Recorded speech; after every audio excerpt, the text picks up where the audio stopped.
The forbidden signal, the research vessel, Meridian drifted silently through the outer reaches of the Kuiper Belt, its sensors sweeping the darkness for anomalies. Dr. Sarah Mitchell stood in the observation deck, watching streams of data cascade across holographic displays that floated in the air around her. She had spent 5 years searching for proof that humanity wasn't alone in the universe. Tonight, she was about to get more proof than she ever wanted. The sensor array had picked up something strange 3 days ago. Not a natural phenomenon, but a pattern, a deliberate structure to quantum fluctuations that shouldn't exist without intelligent design. Now, after days of narrow-band scanning, they had found the source. Hundreds of them, actually. Commander Marcus Webb entered the observation deck, his footsteps heavy with purpose. The former military pilot had been assigned to the Meridian as both pilot and security chief, though Sarah suspected he saw the deep space mission as a demotion for more exciting postings. His expression told her that assessment was about to change. "You need to see this," Marcus said, pulling up a 3-dimensional map of the solar system. But this wasn't the Sol system Sarah had known all her life. This version was surrounded by a perfect sphere of glowing points, each one representing an artificial structure.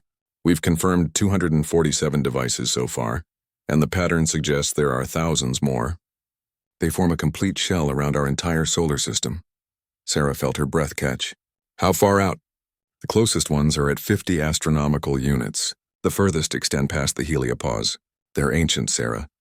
Dating protocols put them at over 4 billion years old. Some have been maintained or upgraded, but the original construction predates complex life on Earth. Someone built a cage around us," Sarah whispered, "before we even existed."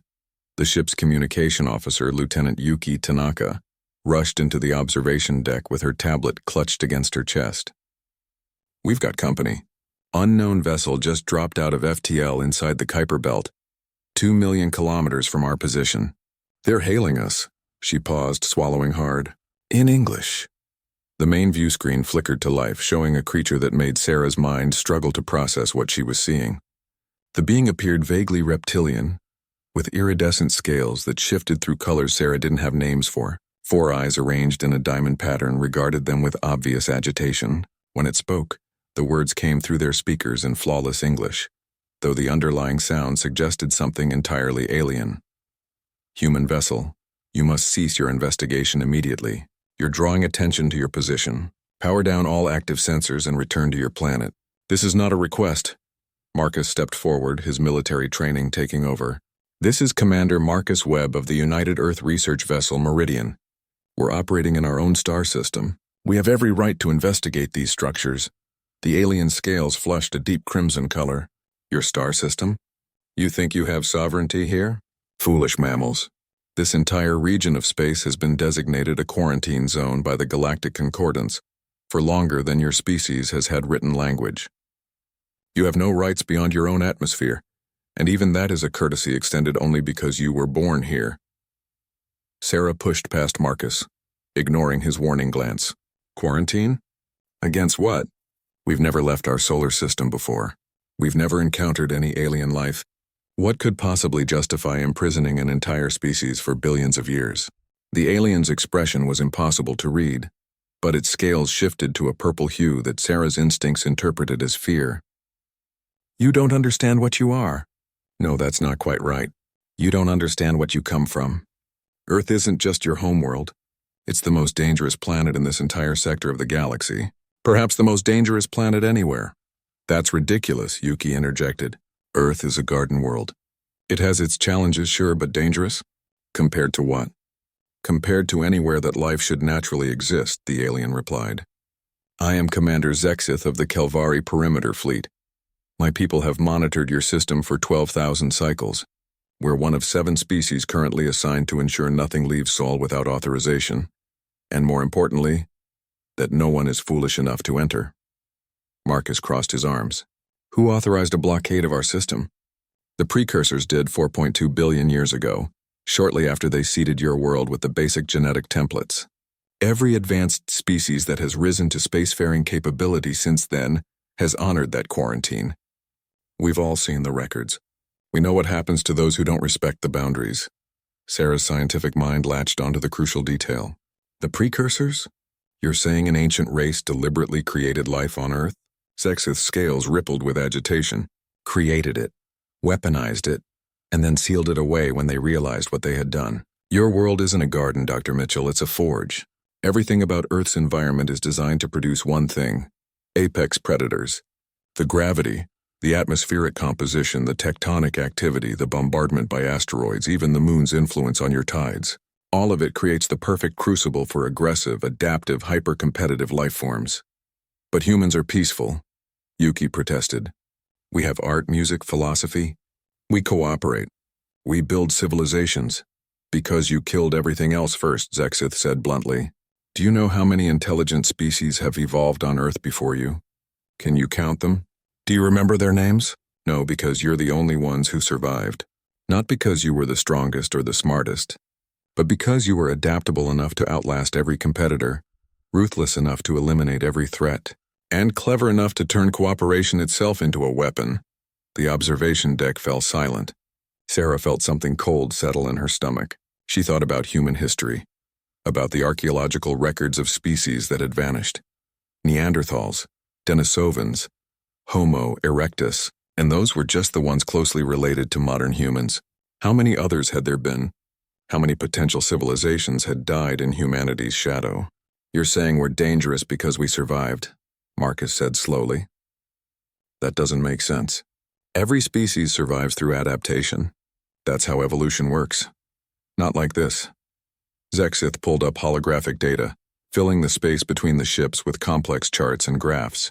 A typical sapient species experiences major extinction events every 100 million years.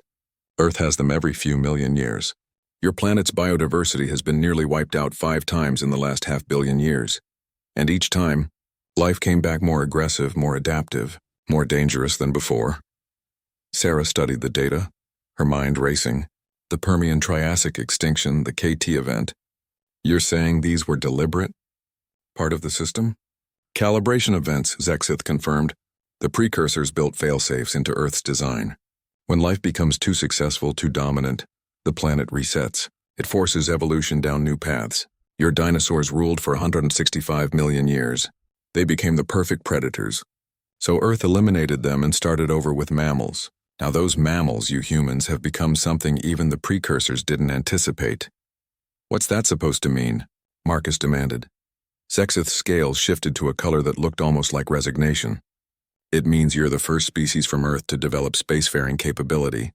You're the first to reach for the stars, and you did it in only 200,000 years of existence, maybe less. For comparison, my people took 3 million years to achieve what you have. The Vron, the oldest living species in the Concordance, took 7 million years. You're evolving at an accelerated rate that shouldn't be possible. Maybe we're just determined, Yuki said defensively. Or maybe Earth has been selecting for that trait, Sarah said quietly, understanding flooding through her. Natural selection doesn't just favor the strong or the smart. It favors whatever survives to reproduce.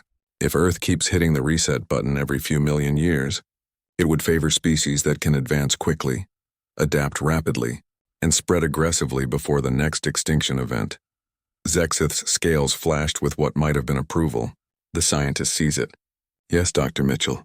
Earth has been breeding you for speed, for adaptability, for the ability to thrive in any environment and overcome any obstacle. Do you understand now why the galaxy fears your world? It's not just you. It's what comes after you and after that and after that. Earth is a factory producing ever more dangerous species and no one knows how to shut it down. So you've kept us trapped here, Marcus said, anger creeping into his voice. You've watched us for millions of years and you never once thought to make contact? To help us, to warn us? The precursor protocols were explicit, Zexith replied. No interference, no contact, no observation closer than the boundary markers. There are 173 documented cases of species who violated those protocols. Would you like to know how many survived the encounter? Sarah didn't need to ask. The answer was obvious from Zexith's tone. None of them. 2. Zexith corrected. 2 species managed to escape after landing on Earth. Both described the experience as the most horrifying of their existence. Both civilizations subsequently collapsed within a generation, driven mad by what they had witnessed. The official records are sealed, but the reports that survived speak of predators that hunted them despite having no prior experience with their biology. of plants that were toxic, of weather that seemed to target their shelters, of diseases that adapted to their immune systems in days instead of millennia. And that was millions of years ago, before you humans even existed. You're describing Earth like it's alive, Yuki said, like it's consciously hostile. The precursors were masters of biological engineering, Zexith explained. They didn't just create life. They created self-sustaining systems that would continue their work long after they were gone. Earth is their masterpiece and their nightmare. A world that optimizes itself for producing survivors, predators, competitors. A planet that fights back against anything that threatens its purpose. Sarah moved to the viewport, staring out at the distant sun that had nurtured humanity for so long. The warm yellow star that billions called home suddenly seemed sinister in this new context. What happened to the precursors? If they built this system, where are they now? Zexith was quiet for a long moment. No one knows. They vanished approximately 2 billion years ago. Some theorize they transcended physical existence. Others believe they destroyed themselves in warfare. There's a third theory, though. One that most species don't like to speak about. Let me guess, Marcus said grimly. They visited Earth.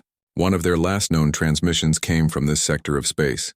They reported activating containment protocols around Sol system and warned other precursor installations to maintain the quarantine at all costs. Then nothing. Silence.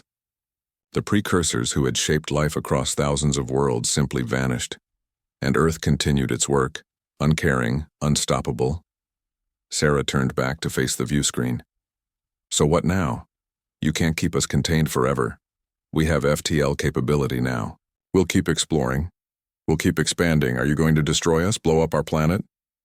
Zexith's scales shifted through several colors rapidly, indicating what Sarah had learned to recognize as deep conflict.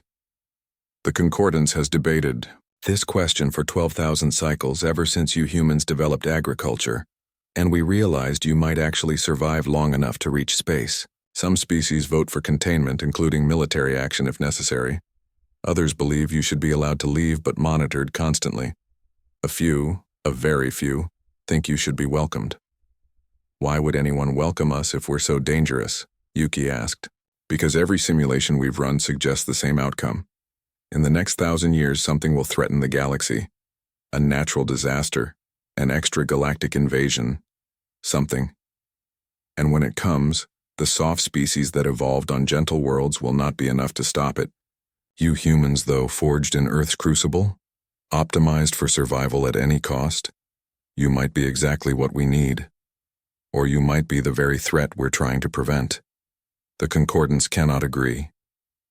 So we're Schrodinger's saviors, Sarah said with bitter humor, both the cure and the disease. An apt metaphor, Zexith acknowledged. I have transmitted the information about the boundary markers to your vessel. I recommend you do not attempt to cross them. The automated defenses are still active and they were designed to stop things far more dangerous than a single human ship.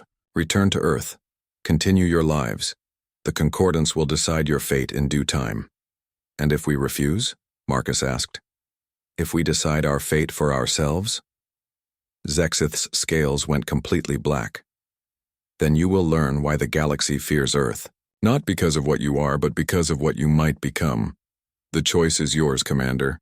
Choose wisely. The cost of choosing poorly will be measured in billions of lives. The transmission ended, and Zexith's ship vanished in a pulse of exotic radiation that marked an FTL jump. The Meridian's crew stood in shocked silence, trying to process what they had learned. Humanity wasn't alone in the universe. They never had been. But they had been isolated, quarantined, feared by an entire galactic civilization that saw them, not as neighbors but as a threat that might one day need to be eliminated. Sarah looked at the holographic display showing the ancient boundary markers surrounding their solar system. Each one was a reminder that humanity had been born in a cage. The question was whether they would accept those bars or break free. Consequences be damned. She suspected she already knew the answer. Humans had never been good at accepting limits, especially ones imposed by others. Earth had made sure of that. The Archive of Fears Marcus sat in the captain's chair, drumming his fingers against the armrest while Sarah and Yuki worked at their stations. 3 weeks had passed since their encounter with Commander Zexith. 3 weeks of analyzing the data from the boundary markers, of debating their next move, and of trying to contact Earth with news that would fundamentally change humanity's understanding of its place in the cosmos. The problem was that every transmission they sent toward Earth seemed to disappear into the void, absorbed by some kind of interference field they couldn't identify. Still nothing, Yuki confirmed, shaking her head in frustration. Whatever technology, the precursors used for these boundary markers, it's blocking all sublight communication frequencies. We'd need to physically return to Earth to deliver this information, and that would take months with our current drive systems. Or we could investigate further, Sarah suggested, pulling up the stellar map. The boundary markers aren't just defensive systems. According to the data Zexith provided, they're also archives. Each one contains records dating back billions of years. If we want to understand what we're dealing with, we need to access those records. Marcus studied the map, noting the positions of the closest markers. Zexith warned us not to approach them. Zexith also implied we were too dangerous to be allowed free, Sarah countered. At this point, I'm not sure following their advice is in humanity's best interest.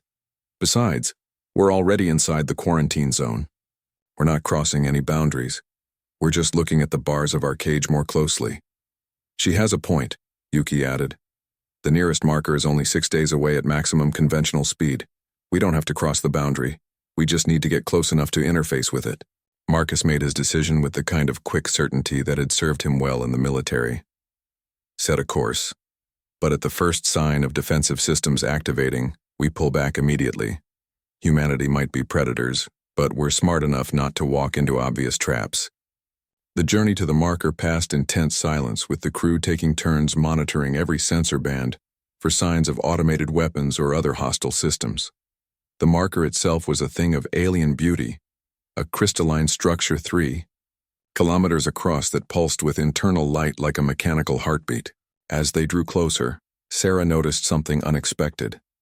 The surface was covered in writing, thousands of different scripts and languages layered over each other in a palimpsest of galactic history. It's a memorial, Sarah breathed, understanding flooding through her. Each one of these languages represents a species. These are all the civilizations that have existed since the markers were built. But why put them here? Yuki wondered aloud. At the edge of quarantine zone around Earth? As a warning, Marcus said grimly. Or maybe as a reminder. Either way, I don't like it. Sarah initiated a scanning protocol and data began flooding into the Meridian's computers. What they found was both more and less than they expected. The marker wasn't just a memorial, it was a library, an archive containing detailed records of every species that had ever approached Earth. And there were far more than anyone had imagined. The files were organized by date, stretching back 4.1 billion years. Sarah opened the oldest entry and found herself reading a translated log from a species that called themselves the Chinvari, beings of living crystal who had existed when Earth was barely more than molten rock. They had visited the young planet out of scientific curiosity, wanting to understand why the precursors had established such extensive monitoring stations around a lifeless world. The last entry from the Chinvari expedition was chilling. We have observed the early genetic templates taking hold. The acceleration is beyond any natural model. Whatever the precursors intended, they have created something that violates the fundamental principles of evolutionary development. We recommend this world be sealed permanently. Nothing that emerges from such aggressive selection pressures should be allowed to spread beyond this system. They called for quarantine before there was even complex life on Earth, Sarah said, stunned. They weren't afraid of any specific species. They were afraid of what the planet itself would produce. Marcus scrolled through the entries, finding hundreds of similar reports. Species after species had visited Earth, studied its development, and come to the same conclusion. Containment was necessary. But some entries were different.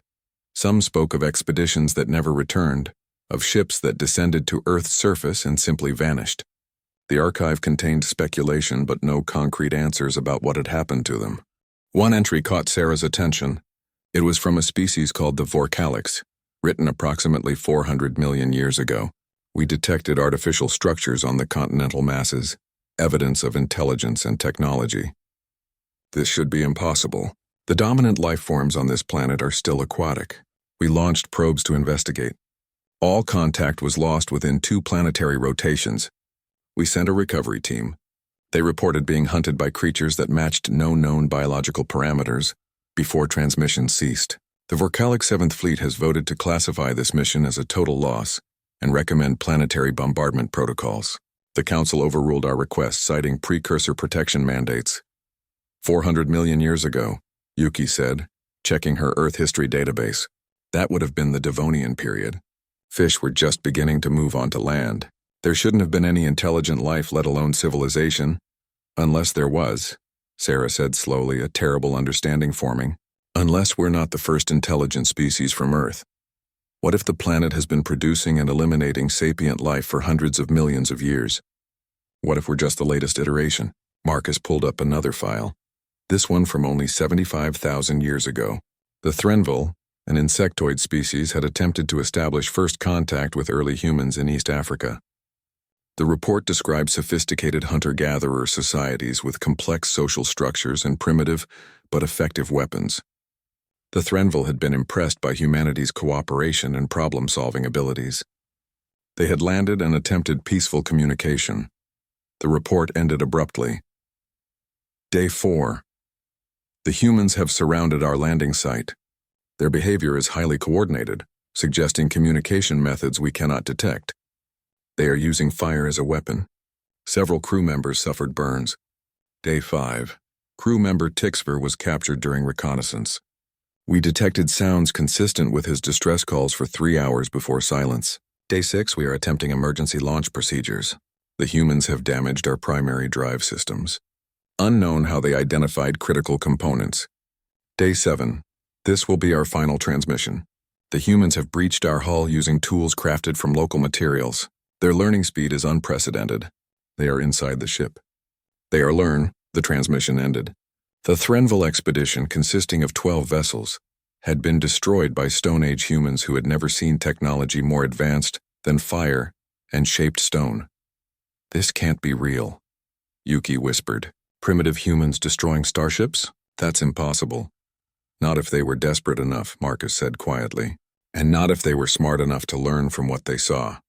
Human innovation doesn't come from having perfect knowledge. It comes from needing to solve a problem and being willing to try anything until something works. Those humans probably had no idea what they were destroying. They just knew these things from the sky were dangerous. So they found a way to eliminate the threat.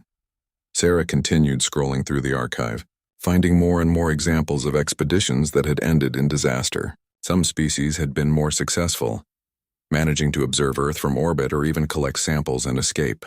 But the pattern was clear. Any sustained contact with Earth, even in periods when human technology should have been inferior, resulted in catastrophic losses for the visitors. Then she found something that made her blood run cold. A file marked Terrestrial Intelligence Log, Pre-Human Civilizations. She opened it with trembling hands. The document contained records of 7 distinct intelligent species that had evolved on Earth before humans. The first had emerged during the Cambrian period, a hive mind species of marine arthropods that developed rudimentary tools and social structures. They had existed for 3 million years before going extinct in an unexplained mass death event. The second species, crystalline organisms that grew like living minerals, had built cities on the ocean floor during the Ordovician period. They had survived for 5 million years before vanishing completely, leaving only strange mineral formations that modern human geology classified as unexplained natural phenomena. Each entry followed the same pattern: emergence, development, advancement toward spacefaring capability, and then sudden extinction. No species had survived long enough to leave Earth's atmosphere. No species had escaped the planet's cycle of creation and destruction. "We're the 8th attempt," Sarah said, her voice barely above a whisper. 8 times Earth has produced intelligent life. 7 times it's eliminated them before they could escape. We're the only ones who made it. Why? Yuki asked. What's different about us? Sarah pulled up comparative data, running analysis programs on the information from the archive. Slowly, a pattern emerged. Each previous intelligent species had followed similar evolutionary paths.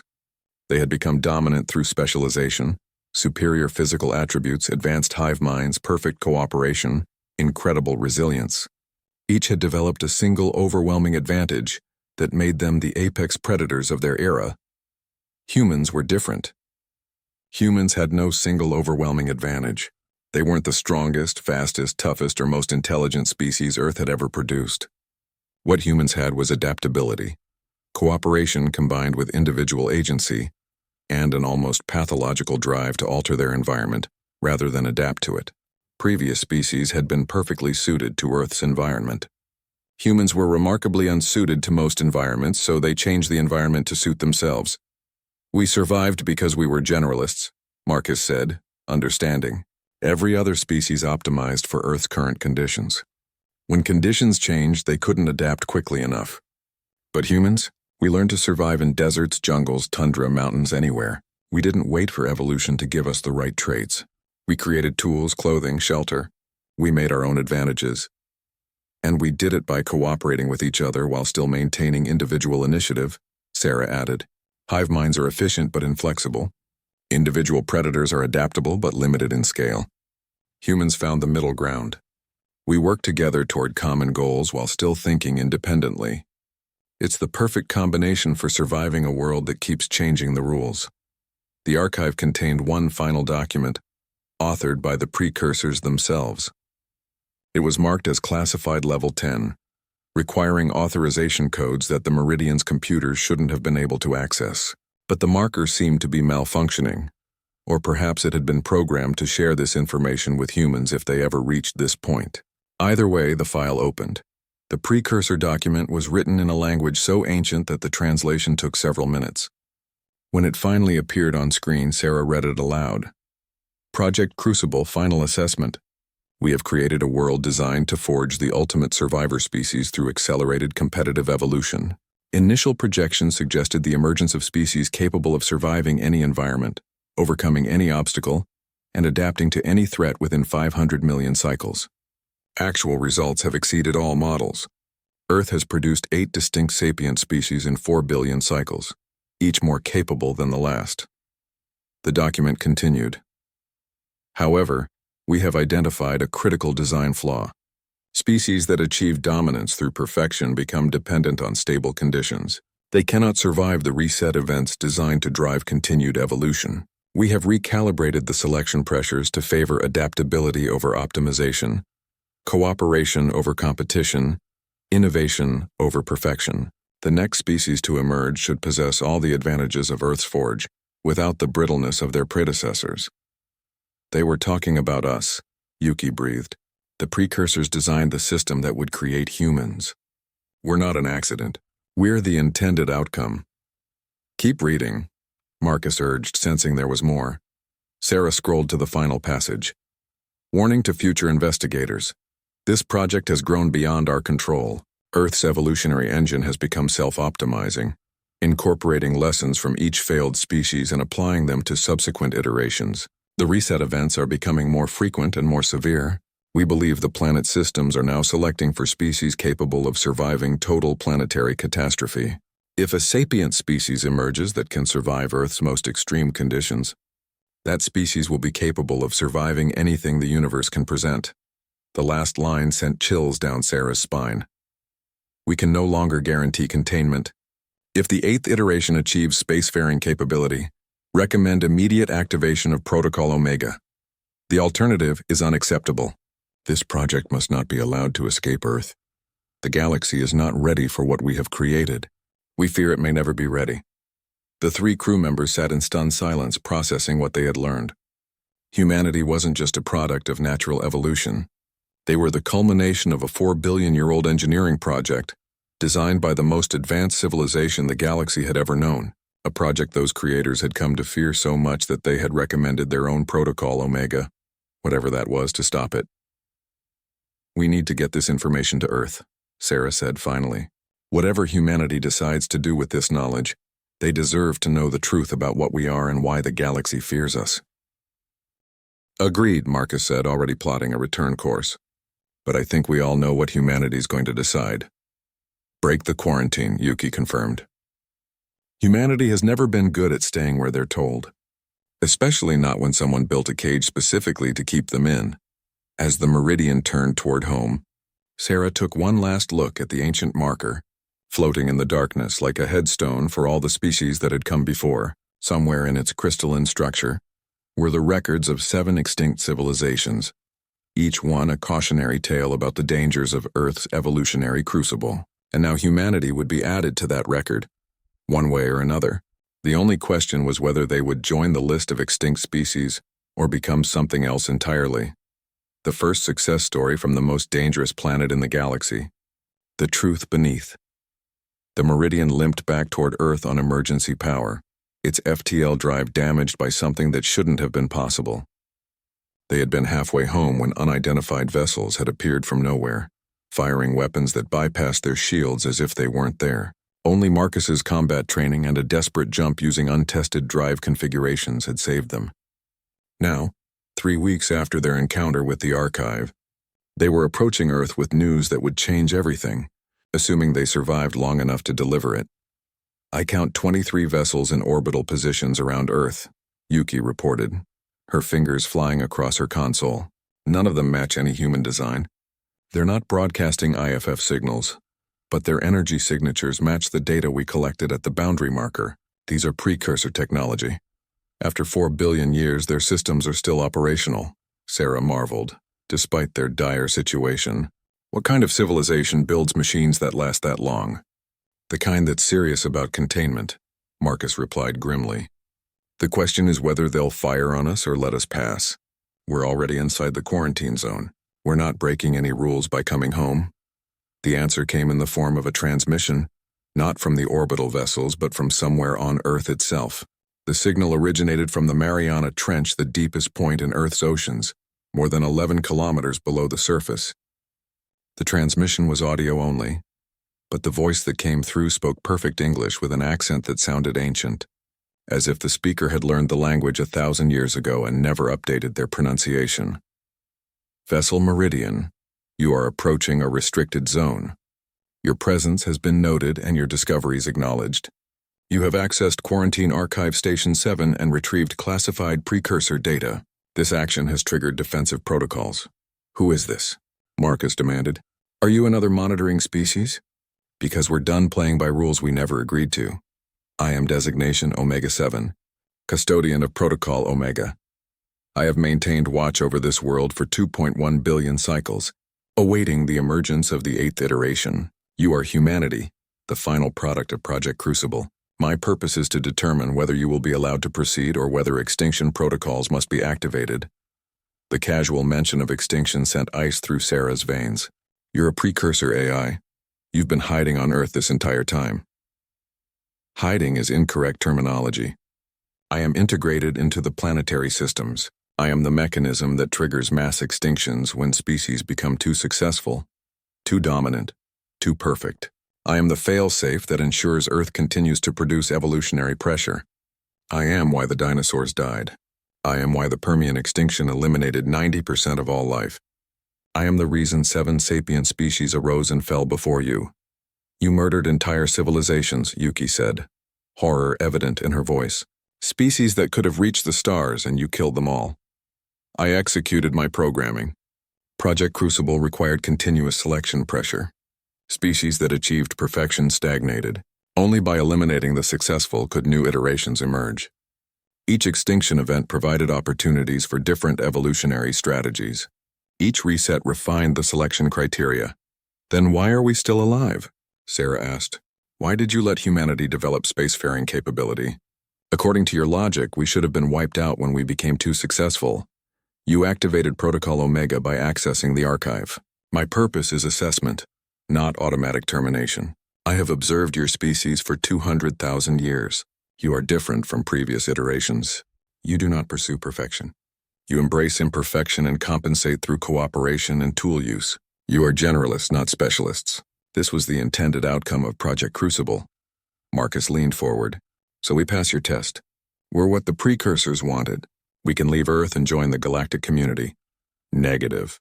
Protocol Omega requires direct assessment of your species' fundamental nature. The precursors recognized that creating the ultimate survivor species posed existential risks to galactic stability. You must prove you are more than optimized predators. You must demonstrate the capacity for coexistence with species that did not emerge from such aggressive selection pressures.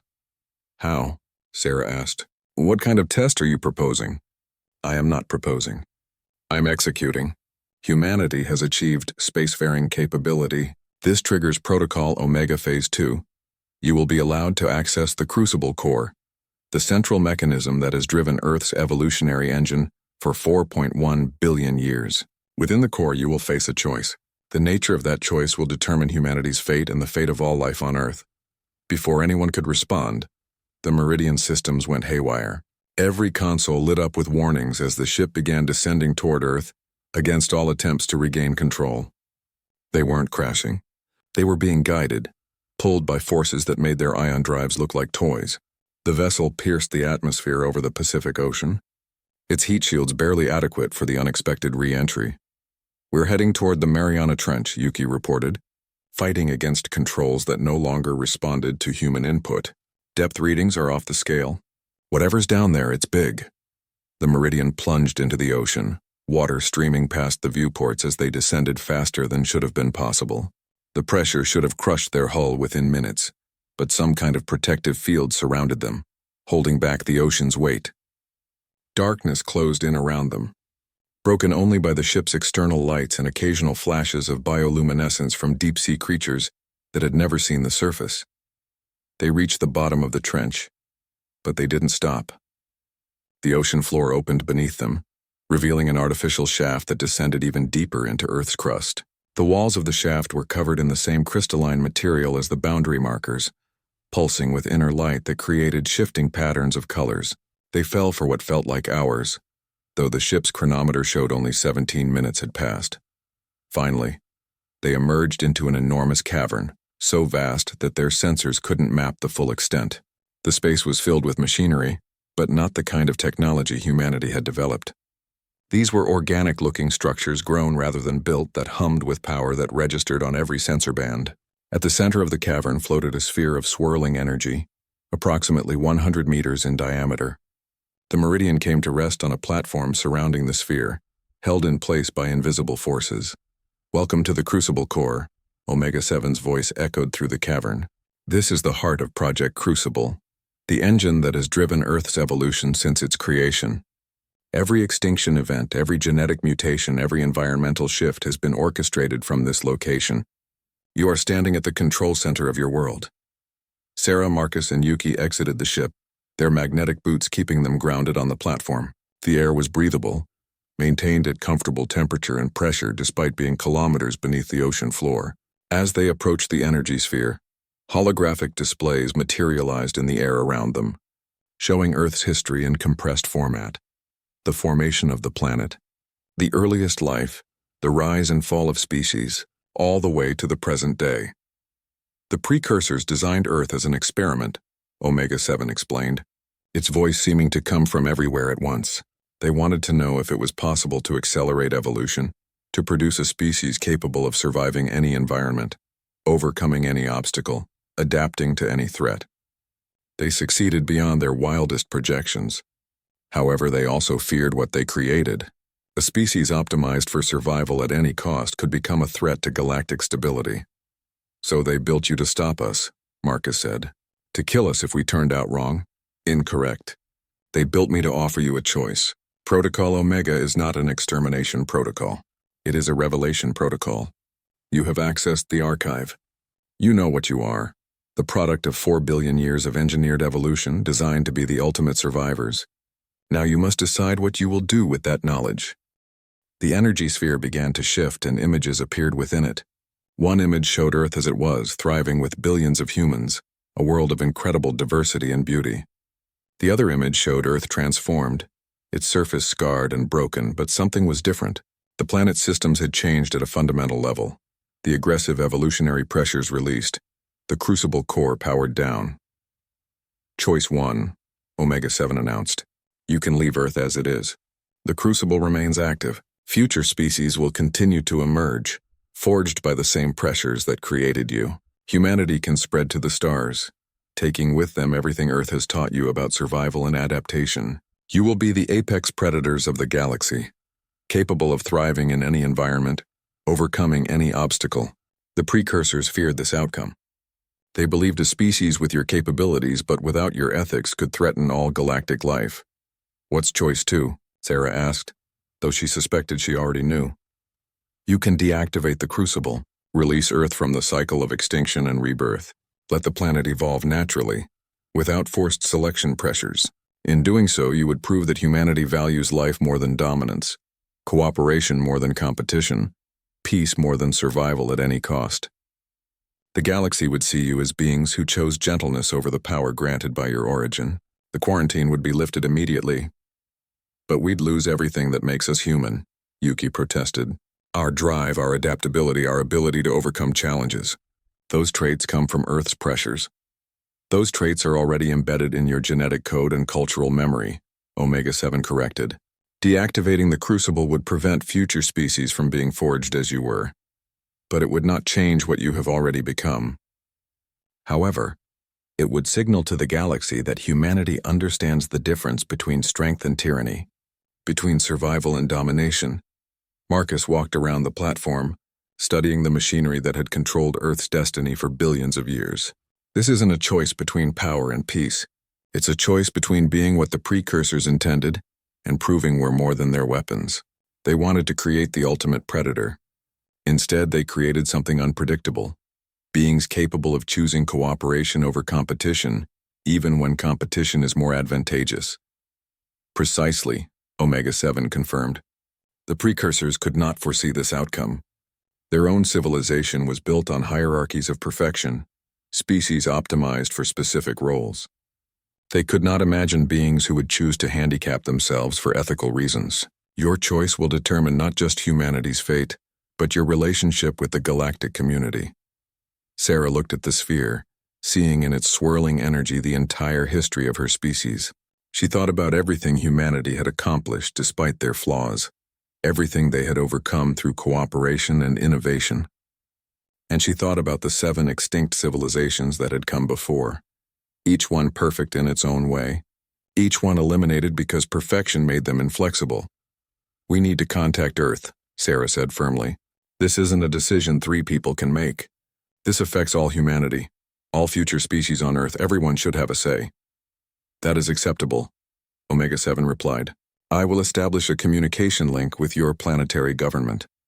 However, be aware that the galactic community is monitoring this situation. 23 automated defense platforms orbit your world, awaiting the outcome of Protocol Omega. If humanity chooses to keep the crucible active, those platforms will attempt to enforce containment. If humanity chooses to deactivate the crucible, you will be welcomed into the concordance. Welcomed or feared? Marcus asked pointedly. Both, inevitably. You emerged from a death world, forged by selection pressures that no other sapient species has experienced. Even if you prove your peaceful intentions, your capabilities will make others nervous. But at least you will be given a chance rather than being permanently confined. Over the next 3 days, humanity debated. Every nation, every culture, every perspective was heard. Some argued for keeping the crucible active, maintaining humanity's edge and ensuring future generations would be as capable as the current one. Others argued for deactivation, proving to the galaxy that humans valued cooperation over dominance. The debate raged across every communication channel, in every language, with passion and reason competing for dominance. In the end, the vote was close. 57% in favor of deactivating the crucible. The deciding factor, according to most analysts, was a speech given by a teenager from Kenya who argued that humanity's greatest strength wasn't their ability to survive, but their ability to choose a better path, even when survival instincts pushed them toward aggression. She reminded humanity that they had survived Earth's pressures not by becoming perfect predators, but by learning to work together despite their differences. Sarah stood at the control panel, her hand hovering over the final confirmation button. Marcus and Yuki stood beside her, representing the billions who had voted for this decision. Above them, through kilometers of rock and ocean, 23 automated platforms waited to see what humanity would choose. For the record, Marcus said quietly, I think we're making a mistake, giving up our edge, trusting species that have kept us imprisoned for our entire history. Maybe, Sarah acknowledged, but maybe that's exactly why we need to do it. The precursors created Earth to forge weapons. We're choosing to be something else, something they never anticipated. She pressed the button. The effect was immediate and dramatic. The energy sphere began to contract, its swirling power drawing inward. The machinery throughout the cavern powered down, ancient systems deactivating after billions of years of continuous operation. Sarah felt something shift in the air, a subtle change in pressure or temperature that signaled a fundamental transformation in Earth's nature. Crucible core offline, Omega-7 announced. Earth's forced evolutionary pressures have been neutralized. The planet will now follow natural evolutionary patterns. This concludes my primary function. I will remain operational to answer questions about Project Crucible and to provide historical data to humanity and the galactic community. Above them, in orbit, the 23 defense platforms transmitted a simple message to the Galactic Concordance. Protocol Omega complete. Humanity has chosen deactivation. Recommend quarantine lift and initiation of first contact protocols. 6 months later, the first official alien delegation arrived at Earth, not as monitors or guards, but as ambassadors. Commander Zexith was among them, though the Kelvari seemed distinctly uncomfortable being on Earth's surface, even inside the carefully controlled environment of the new International Contact Facility. Sarah was part of the human delegation, chosen for her experience with the Crucible Core. You actually did it, Zexith said, its scales showing a color Sarah had learned indicated surprised respect. The simulations all suggested you would keep the Crucible active.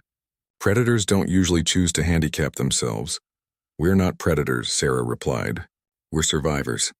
And the best way to survive in a galaxy full of other intelligent species is to prove we can be trusted as neighbors, not feared as threats. Time will tell if that was wisdom or folly, Zexith said. But I will admit I am curious to see what humanity becomes without the Crucible's influence. You emerged from the most dangerous planet in the galaxy.